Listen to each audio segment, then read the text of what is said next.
পাচার অর্থ ফেরাতে সহায়তা করবে যুক্তরাষ্ট্র, একান্ত সাক্ষাৎকারে ব্রেন্ট নেইম্যান। দুর্নীতি প্রতিরোধে দৃঢ়ভাবে পাশে থাকার ঘোষণা অঞ্জলি কৌরের। We will do our best to be able to support them in these efforts, to be able to support processes to create more transparency. If Bangladesh chooses to include that element in their IMF program, that would be one way for Bangladesh to get assistance. Doctor Yunus ও মার্কিন প্রতিনিধি দলের বৈঠকে দেশ পুনর্গঠন সহ নানা বিষয়ে আলোচনা।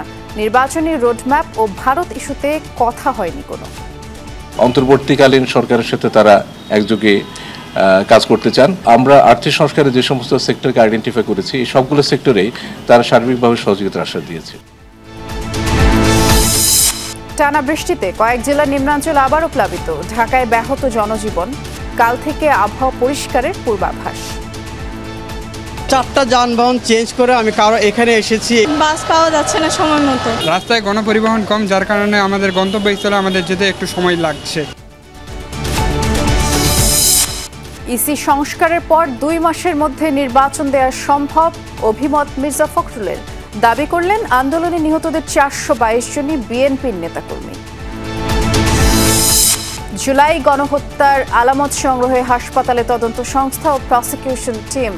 আগামী সপ্তাহের মধ্যে পুনর্গঠিত হতে পারে ট্রাইব্যুনাল। সাবেক জনপ্রশাসন মন্ত্রী ফরহাদ হোসেনের 5 দিনের রিমান্ড। আদাবর থানার হত্যা মামলায় গতরাতে ইস্কাটন থেকে গ্রেফতার করে র্যাব।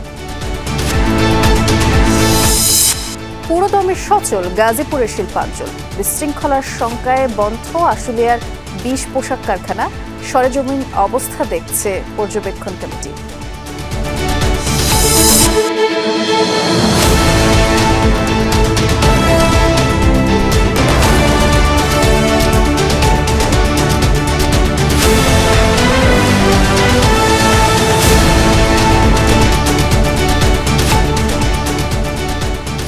শুভেচ্ছা। সন্ধ্যার বাংলাদেশে আমন্ত্রণ জানাচ্ছি সবাইকে।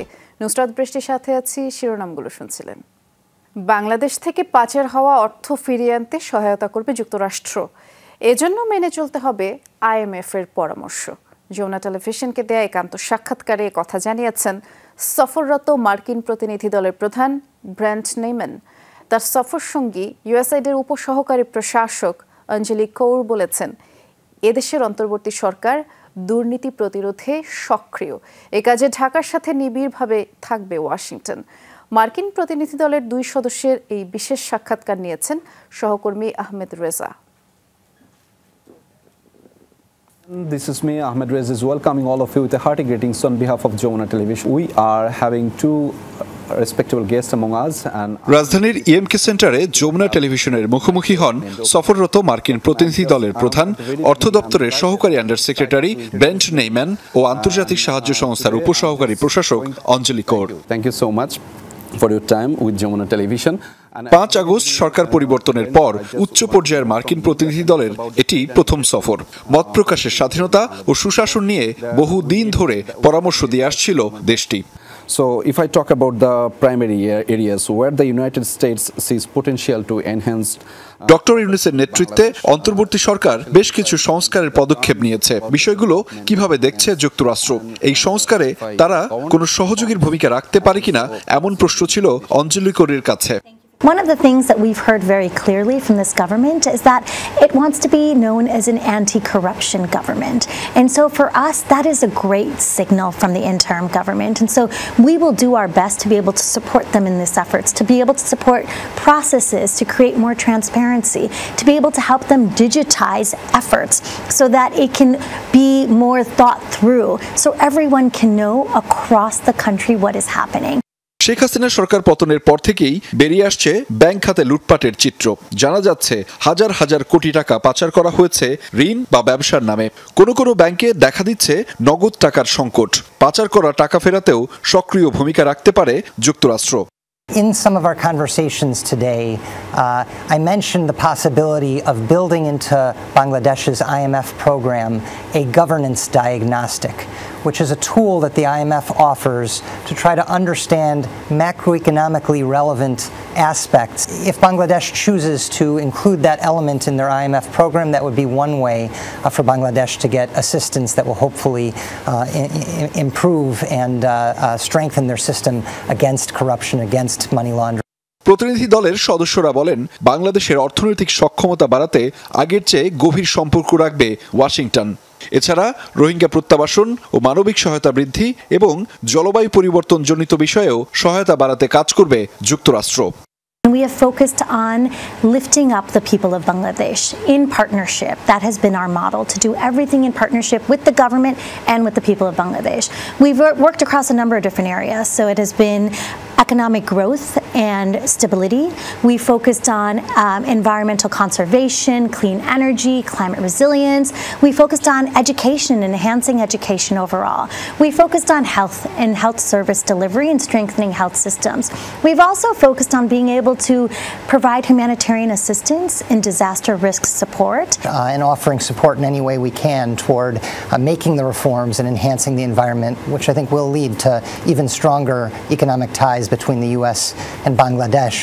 Secretary Yellen, President Biden, Vice President Harris, and throughout our administration, we all know that some of these reforms will be very difficult to enact, but we think that that Bangladesh is ready to do it, that they will bring tremendous benefit to Bangladeshis.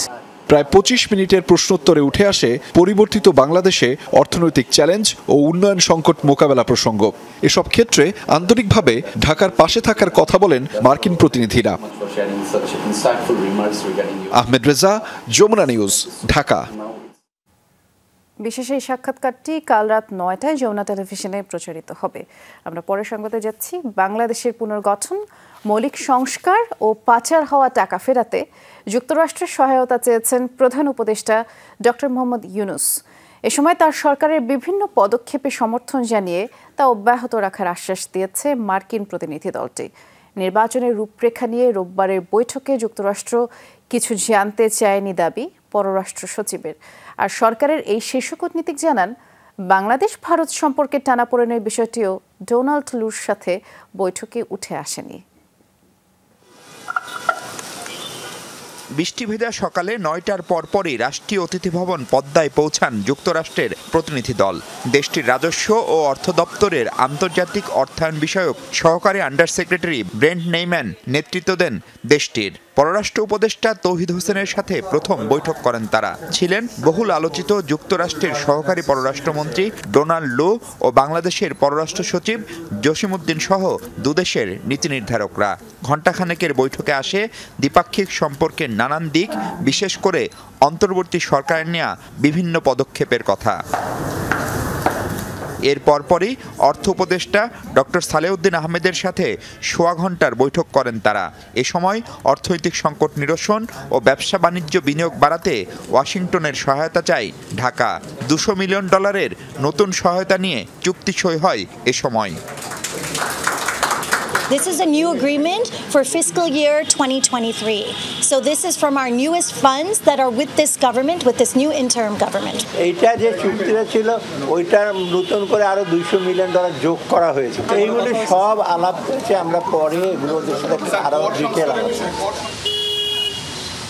সেখান থেকে প্রধান উপদেষ্টা doctor Mohammad ইউনূসের বাসভবনে যান মার্কিন প্রতিনিধি দল। ঘণ্টাখানেকের এই বৈঠকে সমসাময়িক বাংলাদেশের প্রেক্ষাপট তুলে ধরেন সরকার প্রধান।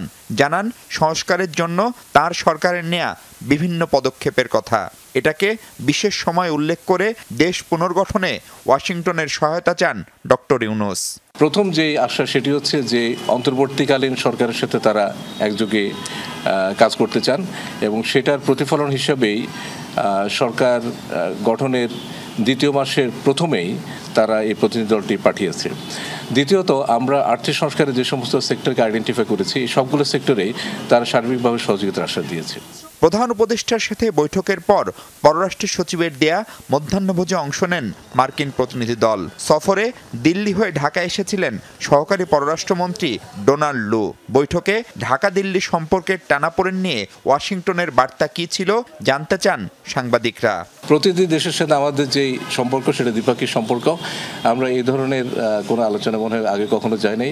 আমার এই আলোচনা তো আমি এই ধরনের কোনো আলোচনা করি। সংসদ নির্বাচন বা এর রূপরেখা নিয়ে কোনো আলোচনা হয়নি বলেও জানান তিনি।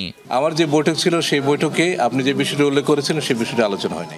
আসন্ন জাতিসংঘ অধিবেশনের সময় নিউ ইয়র্কে যুক্তরাষ্ট্রের প্রেসিডেন্ট জো বাইডেনের সাথে প্রধান উপদেষ্টা ডক্টর মোহাম্মদ ইউনূসের সাক্ষাৎ হতে পারে বলেও জানান সরকারের এই শীর্ষ কূটনীতিক।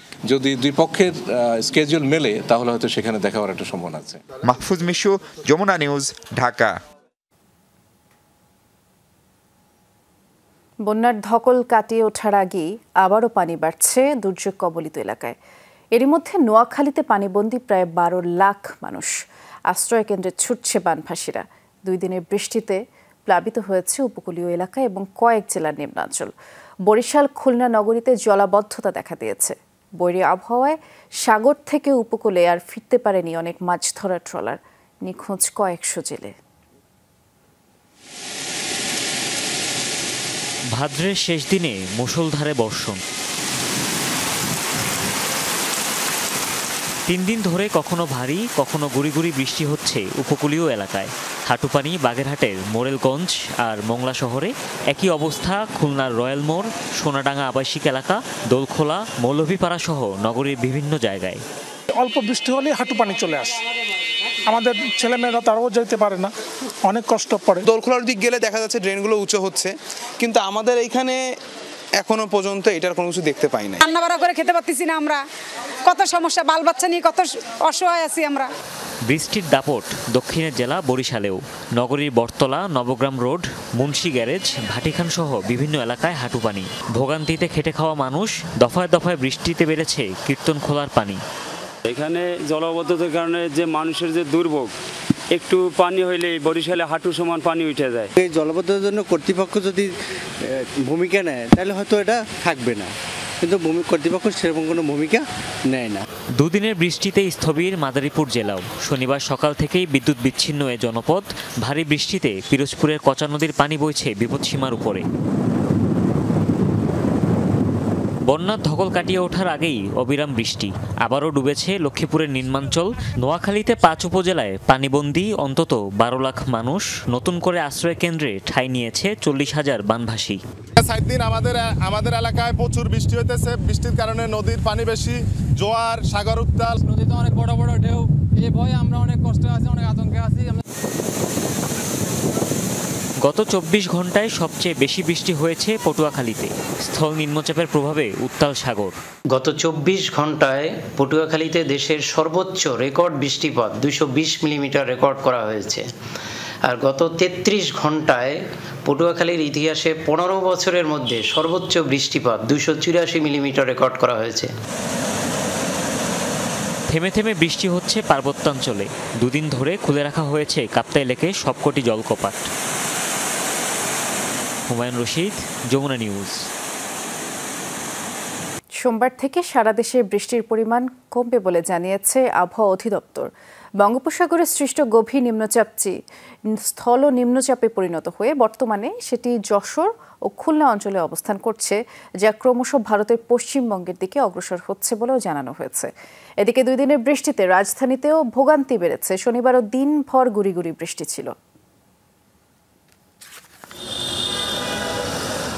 স্থল গভীর নিম্নচাপের প্রভাবে টানা 2 দিন ধরে রাজধানী সহ দেশের বিভিন্ন স্থানে ঝরছে বৃষ্টি।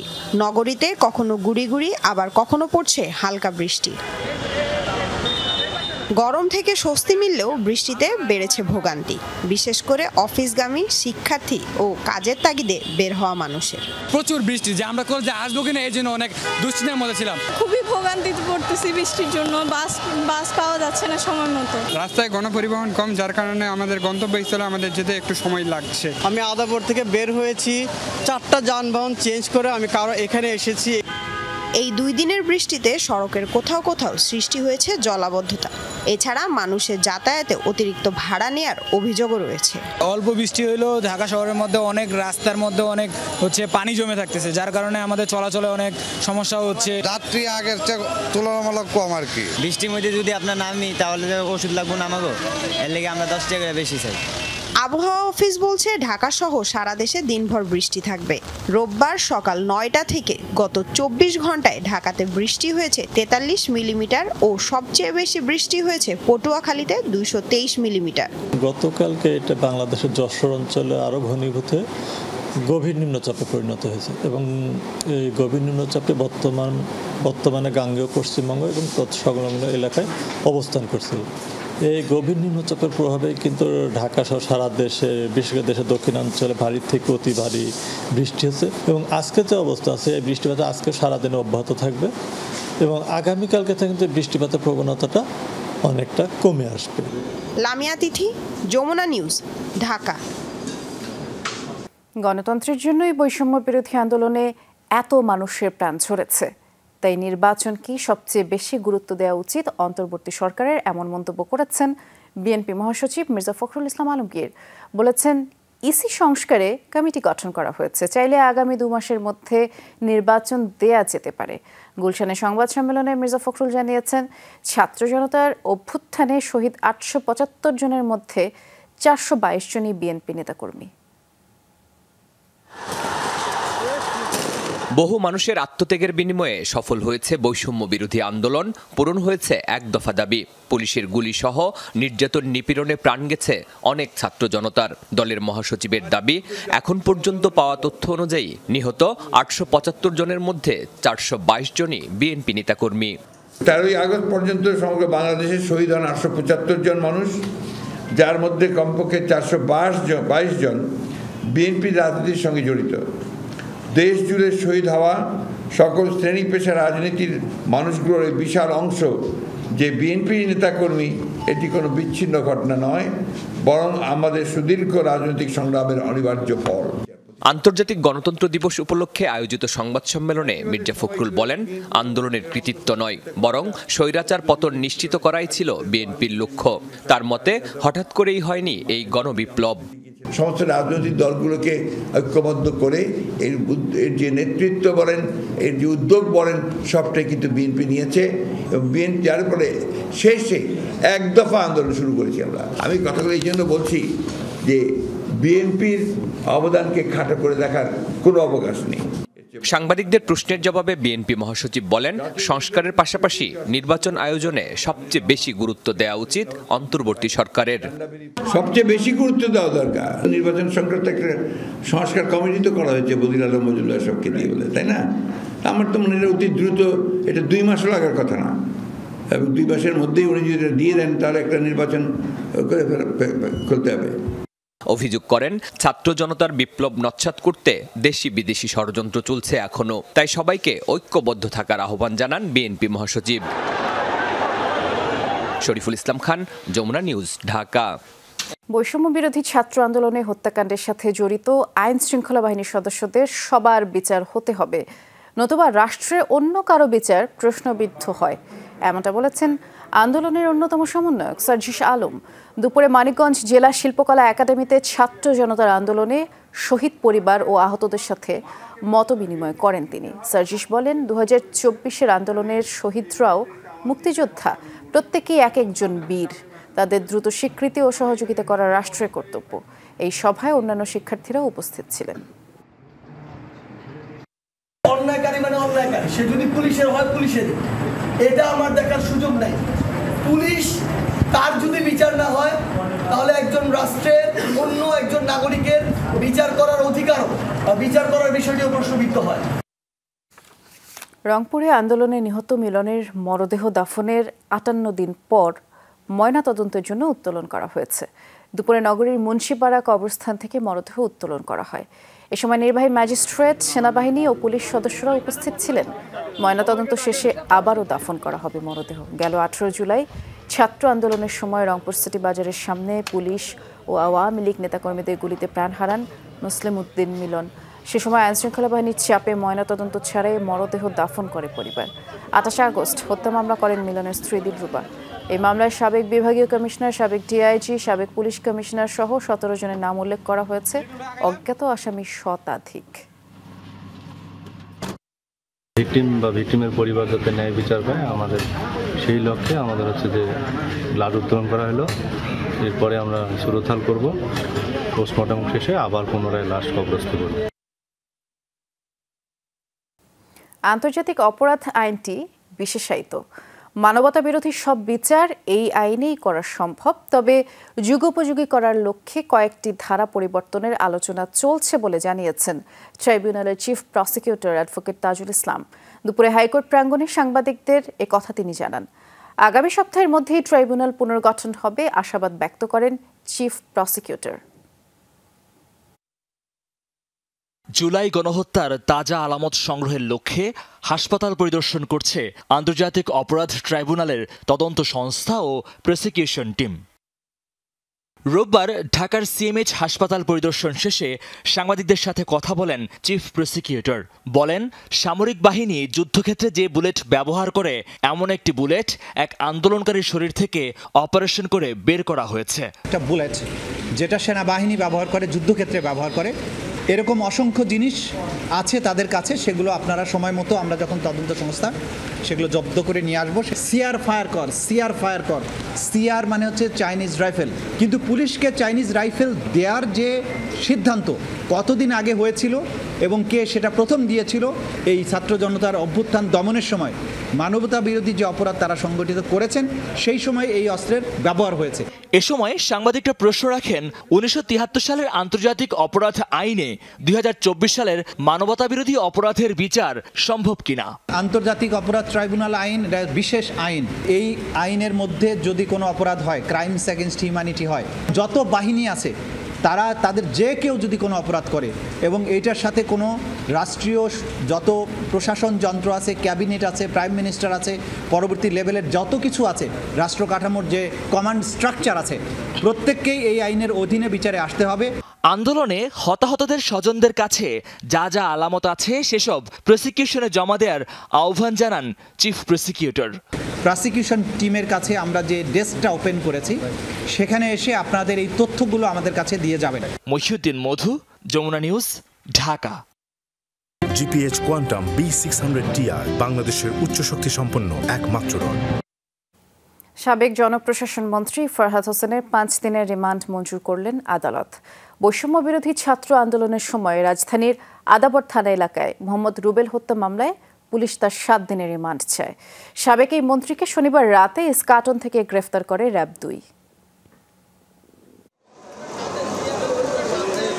আদাবর এলাকায় গার্মেন্টস কর্মী রুবেল হত্যা মামলায় সাবেক জনপ্রশাসন মন্ত্রী ফরহাদ হোসেনকে চিফ মেট্রোপলিটন ম্যাজিস্ট্রেট আদালতে হাজির করা হয়। পুলিশ এ মামলায় 7 দিনের রিমান্ড আবেদন করলে বিচারক 5 দিনের রিমান্ড মঞ্জুর করেন।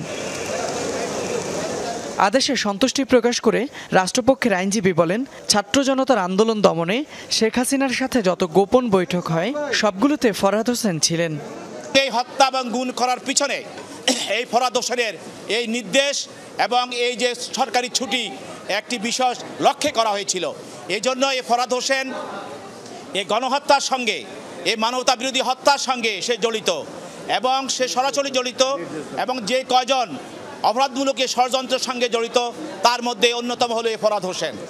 আসামি পক্ষের আইনজীবীর দাবি, এই ঘটনায় কোনো সম্পৃক্ততা না থাকলেও রাজনৈতিক কারণে হয়রানির জন্যই ফরহাদ হোসেনকে মামলায় জড়ানো হয়েছে। এই মামলায় ওনার কোনো সম্পৃক্ততা নেই। আমরা বিজ্ঞ আদালত থেকে বলেছি যে 11 থেকে 156 নম্বর আসামি হুকুম দিয়েছে বলেছে, বাট সুনির্দিষ্ট কোনো অভিযোগ নাই। কে গুলি করেছেন এরকম কোনো ভিডিও ফুটেজ নাই, কোনো স্থির ছবি নাই। শনিবার মধ্যরাতে সাবেক জনপ্রশাসন মন্ত্রী ফরহাদ হোসেনকে রাজধানীর ইস্কাটন থেকে গ্রেফতার করে র্যাব 2। তার বিরুদ্ধে মেহেরপুরেও 2টি মামলা রয়েছে। ফয়সাল মাহমুদ, যমুনা নিউজ, ঢাকা। দেশের গুরুত্বপূর্ণ কাঠামোগত সংস্কার শুরু করতে বাংলাদেশের অন্তর্বর্তীকালীন সরকারকে সহায়তা দিতে আগ্রহ প্রকাশ করেছে এশীয় উন্নয়ন ব্যাংক এডিবি। দুপুরে রাষ্ট্রীয় অতিথি ভবন যমুনায় প্রধান উপদেষ্টা ডক্টর মোহাম্মদ ইউনূসের সাথে সাক্ষাৎকালে এই আগ্রহ প্রকাশ করে এডিবি। বৈঠকে উপস্থিত ছিলেন এডিবির দক্ষিণ এশিয়া বিষয়ক মহাপরিচালক তাকো কুনিশির নেতৃত্বে সিনিয়র কর্মকর্তাদের একটি প্রতিনিধি দল। এডিবির মহাপরিচালক বলেছেন, অন্তর্বর্তী সরকার অর্থনীতিকে স্থিতিশীল করার প্রচেষ্টা জোরদার করায় বাংলাদেশে নীতিভিত্তিক ঋণ দেওয়ার সুযোগ রয়েছে। প্রধান উপদেষ্টার সময় বলেছেন, ছাত্র নেতৃত্বাধীন বিপ্লব বাংলাদেশের প্রতিষ্ঠানগুলোকে পুনর্গঠনের একটি নতুন সুযোগ দিয়েছে। এডিবি প্রতিনিধি দলকে তিনি বললেন, আমরা গ্রাউন্ড জিরো অবস্থায় আছি, যত তাড়াতাড়ি সম্ভব সবকিছু করা দরকার।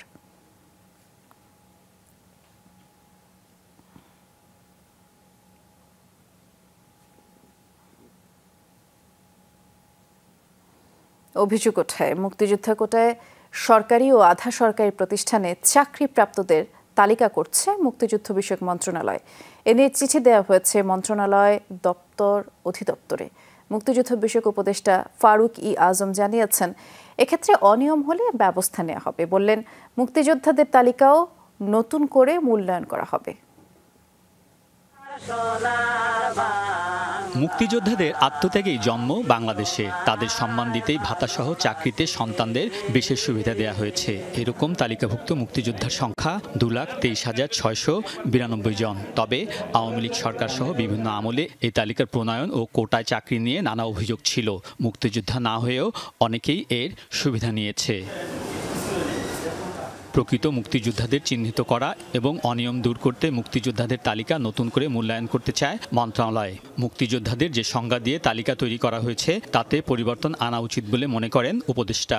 মুক্তিযোদ্ধার সংজ্ঞার ক্ষেত্রেও আপত্তি আছে। ন্যায্যভাবে মুক্তিযোদ্ধারা তাদের সম্মানটা ফিরে পায় এবং মুক্তিযুদ্ধ তো আমাদের জাতীয় জীবনে অনন্য ঘটনা। এটাকে তো আমরা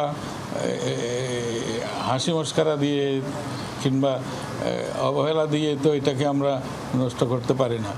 উপদেষ্টা বলেন, জাতীয় মুক্তিযোদ্ধা কাউন্সিলের মাধ্যমে অনেক ভুয়া মুক্তিযোদ্ধাও তালিকাভুক্ত হয়েছেন।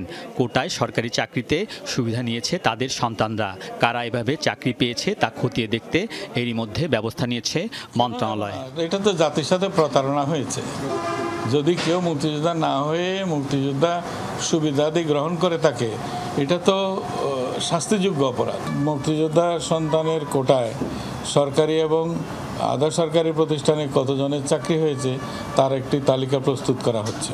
সেখানে যাদের চাকরি হয়েছে তারা প্রকৃত মুক্তিযোদ্ধার সন্তান কিনা আর ন্যায্যভাবে হয়েছে কিনা বিষয়টি আপনাদের কাছে উপস্থাপন করব। মুক্তিযুদ্ধ বিষয়ক উপদেষ্টা জানান, তদন্তে ভুয়া মুক্তিযোদ্ধা পাওয়া গেলে তাদের বিরুদ্ধে আইনি ব্যবস্থা নেওয়া হবে। যারা সত্যিকারের মুক্তিযোদ্ধা তারা ওইটাই ফিরে পেতে চায়। আলমগীর স্বপন, যমুনা নিউজ, ঢাকা। বিজিএমইএ এর নির্দেশনায় গাজীপুর শিল্পাঞ্চলে খুলেছে শিল্প কারখানা। কাজে যোগ দিয়েছেন শ্রমিকরা। তবে আশুলিয়ায় এখনও 20টি কারখানা বন্ধ। এদিকে কর্মপরিবেশ জানতে মাঠে নেমেছে সরকার গঠিত কমিটি। মত বিনিময় করছেন বিভিন্ন কারখানায়। পুরোদমে সচল গাজীপুরের কারখানাগুলো, ফিরেছে কর্মচাঞ্চল্য। তবে আশুলিয়ার 20টি পোশাক কারখানা আজও বন্ধ। এর মধ্যে আগে থেকেই অনির্দিষ্টকালের জন্য বন্ধ 18টি। শ্রমিক অসন্তোষের জেরে এসব প্রতিষ্ঠান এখনো খোলেনি। বাকি 2টি কারখানায় ছুটি ঘোষণা করা হয়েছে। সকালে কারখানায় গিয়ে ছুটির নোটিশ দেখতে পান শ্রমিকরা। মালিক পক্ষ রাগ হয়ে চলে গেছে কালকে, যে পোলাপান যখন দুই একটা দাবি মানে নাই। মালিকের সাথে মিটিং হয়েছে, মালিক বলছে আমরা কিছু মানি না বলে সে চলে গেল এবং আজকে আমাদেরকে ঘোষণা দিল আমাদের ফ্যাক্টরি অনির্দিষ্টকালের জন্য বন্ধ। বেতন বেশিরভাগ ফ্যাক্টরিতে দেওয়া হয়ে গেছে, তারপরেও দুই একটা জায়গায় যদি দুই একটা কোনো অসুবিধা থাকে, ওয়ার্কাররা এমন যে ওই অসুবিধার জন্য একটা হুলস্থুল সৃষ্টি করা যায়, তোমরা কাজ করো না। শিল্পাঞ্চলে জোরদার আছে নিরাপত্তা, মোতায়েন করা আছে অতিরিক্ত পুলিশ সদস্য। এছাড়া যৌথ বাহিনীর টহল অব্যাহত আছে। সামান্য কিছু ফ্যাক্টরি বন্ধ আছে 13 দ্বারায়। বিভিন্ন দাবি দেওয়া নিয়ে বিভিন্ন প্রবলেমের কারণে এখনো ফয়সালা করতে পারেনি। আমরা আশা করছি এর মধ্যে অনেকগুলো ফ্যাক্টরি খুলে যাবে। আমরা চেষ্টা করতেছি দুই পক্ষকে বসিয়ে বিষয়টা যেন তাদের আভ্যন্তরীণ বিষয়গুলো আভ্যন্তরীণভাবে যেন মীমাংসা হয়ে যায়। এদিকে চলমান শ্রমিক অসন্তোষ নিরসনে আশুলিয়ার কয়েকটি পোশাক কারখানা পরিদর্শন করেছেন শ্রম সংক্রান্ত অভিযোগ পর্যবেক্ষণ কমিটি। শ্রমিক মালিক সহ পোশাক খাতে জড়িত সংশ্লিষ্টদের সঙ্গে আলোচনা করেন 11 সদস্যের এই কমিটি। বিজিএমইএ নেতারা বলছেন, অস্থিরতা অব্যাহত থাকলে রফতানি আদেশ হাতছাড়া হয়ে যাবে। Spring summary season order place হয়ে যাওয়ার পরেও একটা জিনিস থাকে, সেটা হলো চেইস অর্ডার। কিছু কিছু অংশে এটি ভারত, পাকিস্তান, শ্রীলঙ্কা এবং ভিয়েতনামে চলে গিয়েছে। আমাদের কনফিডেন্সটাকে আমরা এস্টাবলিশ করতে পারি, কারণ বাংলাদেশের প্রতি কিন্তু আমাদের বায়ারদের একটা রিলায়েবল সোর্সিং ডেস্টিনেশন হিসাবে প্রচন্ড কনফিডেন্স ছিল। ফ্যাক্টরি বন্ধ করে, কাজ বন্ধ করে থাকার কোনো দরকার নেই। এইটা আমরা তাদের বিষয়গুলো জানবো, শুনবো, বুঝবো এবং সেই অনুযায়ী যতটুকু প্রয়োজন আছে আমরা সেই ব্যবস্থা নেব। গতকাল ত্রিপক্ষীয় সভায় শিল্প উপদেষ্টা আদিলুর রহমান খান কারখানা খোলা রাখার আহ্বান জানিয়েছিলেন। সাবরিনা লিজা, যমুনা নিউজ। নবনিযুক্ত উপাচার্য এবং উপ উপাচার্যের নিয়োগ বাতিল সহ 4 দফা দাবিতে চট্টগ্রাম বিজ্ঞান ও প্রযুক্তি বিশ্ববিদ্যালয় ইউএসটিসিতে বিক্ষোভ করেছে শিক্ষার্থীরা। দিনভর ক্যাম্পাসে উত্তেজনা বিরাজ করে। দুজনের বিরুদ্ধেই অনিয়ম সহ নানা অভিযোগ তুলে ধরে নিয়োগ বাতিল না করা পর্যন্ত আন্দোলনের ঘোষণা শিক্ষার্থীদের।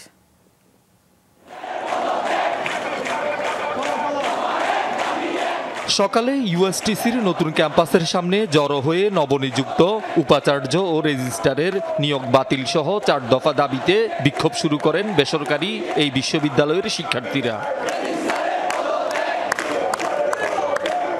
নতুন উপাচার্য ডক্টর গৌতম বুদ্ধ দাসের বিরুদ্ধে 2014 থেকে 2022 সাল পর্যন্ত Chattogram veterinary and animal sciences বিশ্ববিদ্যালয়ের উপাচার্য থাকাকালে নিয়োগ বাণিজ্য, টেন্ডার নিয়ন্ত্রণ ও স্বজনপ্রীতি সহ নানা দুর্নীতি এবং প্রধান উপদেষ্টা প্রফেসর ডক্টর মোহাম্মদ ইউনুসের বিচার দাবিতে বিবৃতি প্রদান সহ বিভিন্ন অভিযোগ আনেন শিক্ষার্থীরা।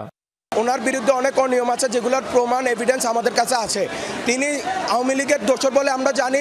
অন্য একটা শিক্ষা প্রতিষ্ঠানে এরকম অপকর্ম করে এরকম একজন ভিসিকে কেন আমরা আমাদের ইউএসটিসিতে আনবো? যদি এই দাবিগুলো মেনে নেওয়া না হয় তাহলে আমরা অতি শীঘ্রই আমাদের যে পরবর্তী কার্যক্রম এটা আমরা শুরু করব। আমরা এই আন্দোলনের মাধ্যমে একটা বৈষম্যমুক্ত ভার্সিটি চাচ্ছি। এই দুজনের নিয়োগ বাতিল না করা পর্যন্ত ক্যাম্পাসে আন্দোলনে অনড় শিক্ষার্থীরা। প্রয়োজনে ক্লাস পরীক্ষা বর্জনের হুঁশিয়ারি দেন। আওয়ামী ফ্যাসিস্টের কোনো বিসিকে এখানে নিয়োগ দেওয়া মানে কথা, কিন্তু আমরা রাজপথে ছিলাম এতদিন এই দিন দেখার জন্য। তারা যদি পদত্যাগটা যদি সুন্দরভাবে যদি দিয়ে দেন, তাহলে আমরা সসম্মানে ওনাকে বিদায় জানাবো, কারণ উনি আমাদের শিক্ষক, ওনাকে অসম্মানের কোনো সুযোগ নেই। চূড়ান্ত ঘোষণা না হওয়া পর্যন্ত আমাদের ক্লাস, পরীক্ষা, সব ধরনের অফিসিয়াল কার্যক্রম অনির্দিষ্ট সময়ের জন্য বন্ধ থাকবে। এদিকে বিশ্ববিদ্যালয় কর্তৃপক্ষ জানিয়েছে নবনিযুক্ত উপাচার্য এখনো কর্মস্থলে যোগ দেননি। শহীদুল সুমন, যমুনা নিউজ, চট্টগ্রাম। বিশ্ব টেস্ট চ্যাম্পিয়নশিপের অংশ হিসেবে 2 ম্যাচের টেস্ট সিরিজ খেলতে ভারতের চেন্নাইয়ে পৌঁছেছে বাংলাদেশ জাতীয় ক্রিকেট দল। আগে থেকেই সেখানে অবস্থান নিয়ে প্রস্তুতি সারছে টিম ইন্ডিয়া। আর টেস্ট চ্যাম্পিয়নশিপের পয়েন্ট টেবিলের একে থাকা ভারতের বিরুদ্ধে তাদের মাটিতে খেলা অবশ্যই চ্যালেঞ্জিং। অধিনায়ক নাজমুল শান্ত সেটা মানছেন। দেশ ছাড়ার আগে জানিয়েছিলেন দল হয়ে খেলাই তাদের পরিকল্পনা। পাশাপাশি 19 সেপ্টেম্বর থেকে শুরু হতে যাওয়া টেস্ট সিরিজের 2 ম্যাচে পুরো 5-3 ভালো ক্রিকেট খেলতে চান। চ্যালেঞ্জিং একটা সিরিজ আমাদের জন্য হতে যাচ্ছে, বাট আপনি যেটা বললেন যে পাকিস্তানে একটা ভালো সিরিজ পার হওয়ার পরে অবশ্যই একটা বাড়তি কনফিডেন্স তো দলের মধ্যে আছে, ইভেন পুরা দেশের মানুষের মধ্যেই আছে। বাট প্রত্যেকটা সিরিজে একটা অপরচুনিটি। আমরা 2টা ম্যাচে জেতার জন্য খেলবো এবং জেতার জন্য যে জিনিসগুলো ইম্পর্টেন্ট, প্রসেসটা ইম্পর্টেন্ট। পদত্যাগের সিদ্ধান্ত নিলেন ভারতের রাজধানী নয়াদিল্লির মুখ্যমন্ত্রী ও আম আদমি পার্টির নেতা অরবিন্দ কেজরিওয়াল। জানিয়েছেন বুধবার নাগাদ পদ ছাড়বেন তিনি। জামিনে মুক্তি পাবার পর রোববার আয়োজিত এক অনুষ্ঠানে দায়িত্ব ছাড়ার কথা বলেন তিনি। এ সময় আগাম নির্বাচনের দাবিও জানান কেজরিওয়াল। বলেছেন, অগ্নিপরীক্ষার জন্য তিনি প্রস্তুত। জনগণ ভোটের মাধ্যমে তাকে সৎ হিসেবে স্বীকৃতি দিলে আবারও ক্ষমতায় বসবেন। আবগারি দুর্নীতি মামলায় গ্রেফতার হয়ে 6 মাস জেলে ছিলেন তিনি। পরে নানা শর্তে শুক্রবার এই নেতাকে জামিন দেন দেশটির সুপ্রিম কোর্ট। একযোগে হুতি ও হিজবুল্লাহর হামলায় কাঁপল ইসরায়েল। রোববার সকালে দেশটির অভ্যন্তরে ব্যালিস্টিক মিসাইল ছুড়েছে হুতি গোষ্ঠী এবং এতে করে দেশটির মধ্যাঞ্চল আক্রান্ত হয়েছে। ক্ষেপণাস্ত্রটি জনবসতিহীন এলাকায় পড়েছে বলেই দাবি তেল আবিবের। আতঙ্কে নিরাপদ বাংকারে আশ্রয় নেয় 20 লাখ মানুষ। ইসরায়েল যখন লেবাননে পূর্ণাঙ্গ যুদ্ধের প্রস্তুতি নিচ্ছে, তখন ইয়েমেন থেকে ছোড়া আন্তঃমহাদেশীয় ক্ষেপণাস্ত্র আঘাত হানল দেশটির মধ্যাঞ্চলে। ব্যর্থ হয়েছে তেল আবিবের আকাশ প্রতিরক্ষা ব্যবস্থা। নেতানিয়াহু প্রশাসনের দাবি, খোলা কৃষি জমিতে পড়েছে সারফেস টু সারফেস মিসাইল, আগুন ধরে যায় অঞ্চলটিতে। এছাড়া মদিন শহরে একটি রেল স্টেশনেও মিলেছে শার্পনেল। সামান্য ক্ষয়ক্ষতির পাশাপাশি আহত হয় 5 জন। হামলার জেরে আতঙ্ক ছড়িয়ে পড়ে পুরো এলাকায়। আগে থেকেই বেজে উঠেছিল সতর্কতামূলক সাইরেন। নিরাপদ আশ্রয়ে চলে যায় 20 লাখ ইসরায়েলি। তেল আবিবের বিমান হামলার জবাবে গ্যালিলি ও গোলান মালভূমিতে ইসরায়েলের টার্গেট লক্ষ্য করে আরও 40টি রকেট ছুড়েছে হিজবুল্লাহ। লেবাননের সশস্ত্র গোষ্ঠীটির দাবি, মাতলা অঞ্চলে ইসরায়েলি সেনাদের লক্ষ্য করে ড্রোন ছুড়েছে তারা। আল মালিকিয়া এলাকায় ধ্বংস করেছে টেকনিক্যাল সিস্টেম। রকেট ছুড়েছে ইসরায়েলের উত্তরাঞ্চলেও। একই দিন গাজার রাফায় আল জানিনা অঞ্চলে ইসরায়েলের সামরিক বুলডোজার টার্গেট করে গোলা নিক্ষেপের দাবি করেছে হামাসের সামরিক শাখা Qassam Brigade. Dorothy Tasrin, Jamuna News. এই ছিল আজকের সন্ধ্যার বাংলাদেশের আয়োজনে। সাথে থাকার জন্য ধন্যবাদ। নিরাপদে থাকবেন।